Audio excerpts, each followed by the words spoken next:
সেদিন গেছিলাম এই শু স্টোরটায়, আমার বাড়ির সামনের মলে এই স্টোরটা রয়েছে।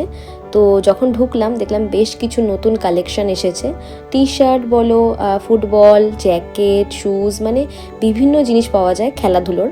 আর দোকানটার নামও হচ্ছে স্পোর্টস স্টেশন। তো বিভিন্ন খেলাধুলার জিনিসপত্র এখানে রয়েছে।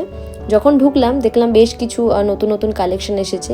এখানে বিভিন্ন ধরনের, বিভিন্ন ব্র্যান্ডের, বিভিন্ন কালারের, সাইজের, মানে সব কিছুই পাওয়া যায়, যা চাই আর কি সবই পাওয়া যায়। এটা হচ্ছে আমার মানে লিস্টে, মানে জুতোর দোকানের যে লিস্ট তার মধ্যে এটা অন্যতম। তো প্রথমেই যখনই জুতো কেনার দরকার হয় এই দোকানে প্রথমে আসি। তো দেখলাম নিউ অ্যারাইভেল আর কি নতুন যেগুলো এসেছে সেগুলোও বেশ ভালো ভালো সেখানে কালেকশন রয়েছে। আমার তার মধ্যে দু একটা বেশ পছন্দ হয়েছে। এই যে এখানে একটা দেখছি ল্যাভেন্ডার কালারের একটা শু, এটা বেশ পছন্দ হয়েছে। হ্যাঁ, এটা কিন্তু ল্যাভেন্ডার কালার, আমি জানি না ফোনে কীরকম লাগছে। তো দেখলাম মোটামুটি প্রাইসটাও ভালো। আর এই যে গ্রিন কালারের এই শুটাও আমার বেশ পছন্দ হয়েছে। কিন্তু ওই যে পছন্দ হলেই যে এখনই নিতে হবে এমন না, আগে দেখি ভালো করে তারপরে নেব। কারণ এখন সেরকম কোনো অকেশনও নেই, আর কোথাও ঘুরতেও যাচ্ছি না। কিন্তু হ্যাঁ, যদি কোনো খুব ভালো লেগে যায় কোনো জুতো আর কি চোখে লাগার মতো, তাহলে অবশ্যই নেব।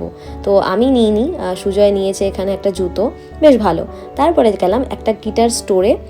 এখানেও গিটার দেখছি, আমার জন্য নয়, সুজয়ের জন্য, ওর জন্যই মেন কারণে আসা। তো বিভিন্ন এখানে দেখছি ধরনের গিটার, এত ধরনের গিটার আমি এর আগে দেখিনি। এর আগে কখনো আমার এই গিটার স্টোরে আর কি আসা হয়নি, তো সেই কারণে বেশি কিছু জানিও না গিটার সম্বন্ধে। তো দেখছিলাম বিভিন্ন সাইজেরও রয়েছে, আর প্রত্যেকটার আলাদা আলাদা ফাংশন, মানে আলাদা আলাদা সেটা কাজ করে। তো ভালোই লাগছিলো দেখতে, দেখাশোনা তো ফ্রি যাকে বলে। তো দেখছিলাম বেশ ভালো ডিসকাউন্টও রয়েছে। তো বললাম যে কিছু পছন্দ হলো, ও বললো না সেরকম কোনো কিছু পছন্দ হয়নি।